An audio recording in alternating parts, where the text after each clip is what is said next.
8 червня 2018 року один кухар і його давній друг Ерік Ріпер знімали у Франції черговий епізод програми Parts Unknown. Ріпер прийшов до готелю Ла Шамбард у містечку Кайзерсберг і постукав у двері кімнати. Ніхто не відчинив. Він попросив персонал перевірити. Ентоні Бурден, якому за 17 днів мало виповнитися 62 роки, був мертвий. Він повісився. Токсикологія не виявила наркотиків, тільки терапевтичні дози звичайних ліків. Нічого, що пояснило б рішення, нічого, що зробило б цей ранок хоч трохи зрозумілішим. За кілька місяців до смерті він писав колишній дружині Отавії: «Я ненавиджу своїх фанатів, ненавиджу славу, ненавиджу свою роботу. Я самотній і живу в постійній невпевненості». Це написала людина, яку вважали наймилішим кухарем Америки. Людина з найліпшою роботою на світі, за власними словами, за рік доти. Те, що ці два твердження можуть бути правдою водночас, і є ключем до всього, що варто знати про Ентоні Бурдена. Сьогодні ми розповідаємо про нього. Вітаємо! Ви на каналі Історія на тарілці, де ми говоримо про їжу, історію, культуру та їх взаємозв'язок. Попереджаємо! Нас не можна дивитися на порожній шлунок. А тепер до чергової історії.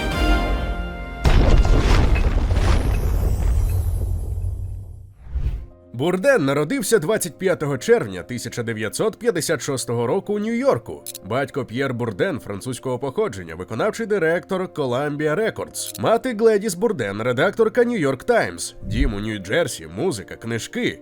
«Я не розумів, що моє виховання було не таким, як у решти дітей», – скаже він згодом. Батько не читав рецептів і не готував. Він грав класичну музику, показував фільми Стенлі Кубрика, давав слухати Rolling Stones і Боба Ділана. Британських комедіантів Монті Пайтон він теж показав. А потім одного разу родина поїхала на канікули до Франції. Там підліток Тоні Бурден з'їв устрицю. Просто з човна рибалка щойно відкрив мушлю. Солона, холодна, жива. Це було відкриття, згадував він. Не смак навіть, а відчуття, що їжа може бути пригодою. Устриця змінила його сильніше, ніж будь-яка школа. Бурден повернувся додому іншою людиною.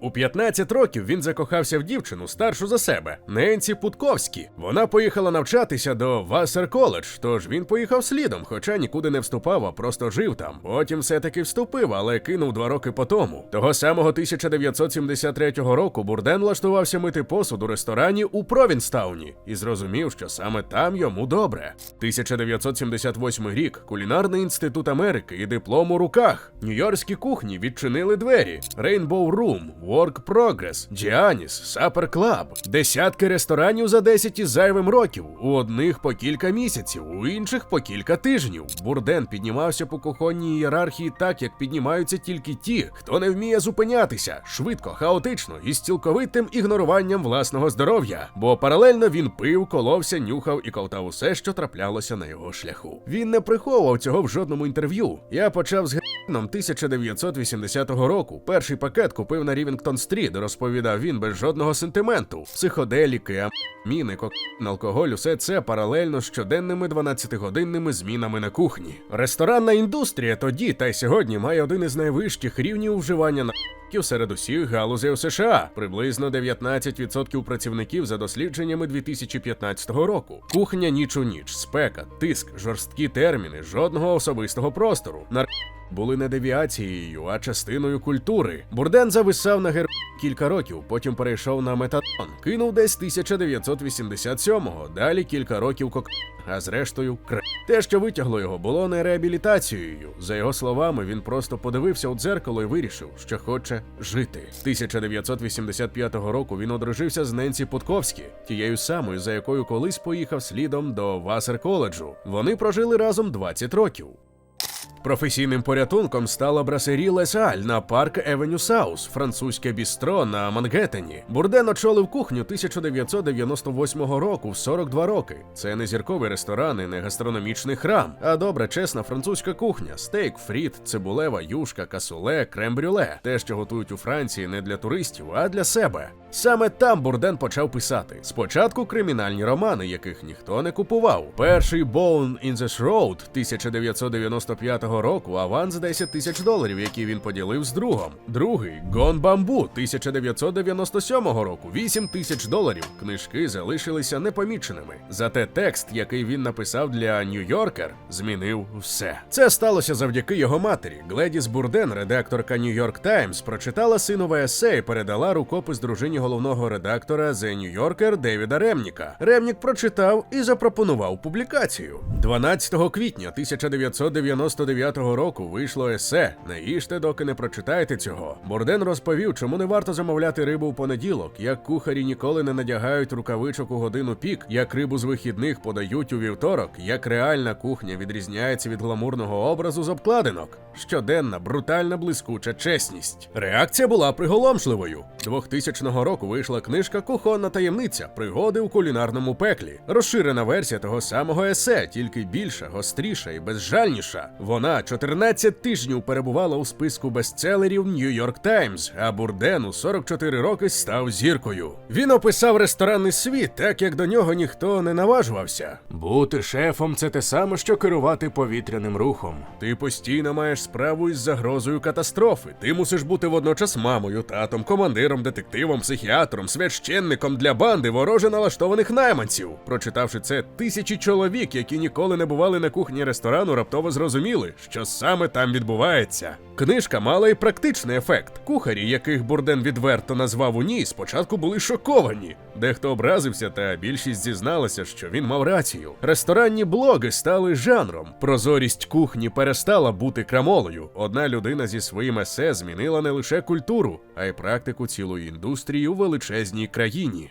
Телебачення прийшло слідом. 2002 рік – A Cook's Tour на Food Network. 2005 рік – Ентоні Бурден No Reservation на Travel Channel. 2013 рік – Parts Unknown на CNN. 3 програми, 4 премії Еммі, 3 з них поспіль від 2013 до 2015 року як найкращий інформаційний серіал. Бурден знімав не так, як це роблять звичайні ведучі кулінарних шоу. Він не шукав найліпшого ресторану в місті, навпаки, він шукав людей, які готують удома, на вулиці, у таборах біженців, у зонах бойових дій. 2006 року він зі знімальною групою потрапив до Лівану якраз під час початку війни. Виїхати було неможливо, він не сидів у готелі, а знімав епізод. Той випуск отримав стільки нагород, скільки не отримував жоден репортаж із бойових дій, за авторством кухаря, який знімає передачу про їжу. Після Лівану – Лівія, Ліберія, Ірак, Ізраїль, Палестина, Куба, Гаїті. Він показував, як їдять люди за найгірших обставин, і через це їжа ставала розмовою про щось куди більше, ніж їжа. Немає нічого політичнішого, ніж їжа, казав Бурден. Чому люди готують те, що готують? Це завжди частина більшої історії, іноді сумної і жорстокої. Хвилинка уваги для тих, хто ще не підписаний на наш телеграм-канал. У нас там не тільки анонси нових відео, а ще й безліч цікавих історій і фактів, які ми не публікуємо на Ютубі. Посилання у описі і прямо зараз на екрані. 2007 року Бурден одружився вдруге. Отавія Бусія – майстриня бразильського джиу-джитсу. Того таки 2007 року народилася донька Аріан. Заради неї Бурден кинув палити. То була єдина звичка, від якої він відмовився остаточно і незворотно. 250 днів на рік у готелях і на знімальних майданчиках. Для шлюбу це виявилося занадто. 2016 року вони розлучилися. Бурден купив Отавії квартиру у Нью-Йорку вартістю $3,5 мільйони.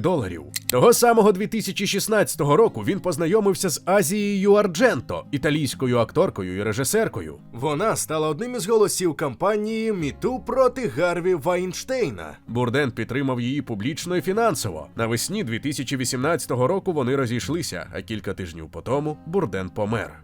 Статки Бурдена на мить смерті оцінюють на $8 мільйонів. Для порівняння, Гордон Рамзі – 220 мільйонів. Різниця становить 27 разів. Але Рамзі побудував свій статок на телебаченні, яке він зробив індустрією. Бурден телебачення використовував як інструмент розповіді, а не як бізнес. Він ніколи не відкривав жодного власного ресторану, ніколи не запускав власного бренду соусів чи кулінарних шкіл. Весь спадок він передав у траст на ім'я Аріан. Вона отримує доступ частинами у 25, 30 і 35 років. Після смерті аукціон речей Бурдена зібрав майже $2 мільйони. Гроші пішли на стипендії імені Бурдена в Кулінарному інституті Америки. Бурден мав рецидивний сон усе доросле життя. Великий, старий вікторіанський готель із нескінченними кімнатами і коридорами. Він намагається виїхати, проте не може, бо знайти вихід неможливо. Він розповідав про цей сон багато разів у різних інтерв'ю, тоді ще просто як цікавий факт про себе. Потім цей сон почали цитувати в некрологах. Кулінарна письменниця Гелен Рознер написала про нього так: він був для всіх братом, крутим дядьком або батьком, найщирішим і найрозумнішим приятелем. Здавалося, що він вийшов погуляти, випив пива у барі, випадково опинився перед камерами і вирішив залишитися. Журналіст Дрю Макгарі назвав його останньою цікавою людиною на землі. Музикант Уоррен Зивон незадовго до смерті через рак порадив близьким насолоджуватися кожним сендвічем. Бурден любив цю цитату і повторював її кілька разів публічно. «Я точно насолоджуюся кожним сендвічем», – сказав він 2017 року. Зважаючи на те, на яке дно я опустився і який близький був до сумного кінця, мені подобається те, що я їм, мені подобається вести Parts Unknown.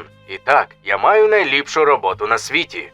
За рік його знайшли в готельній кімнаті в Ельзасі. Ентоні Бурден мав дивне і дике життя, проте, на нашу думку, зрештою навчився його цінувати. І навіть якщо зламався наприкінці, то все-таки зміг поліпшити наш світ своїми откровеннями про суть гастрономічної індустрії.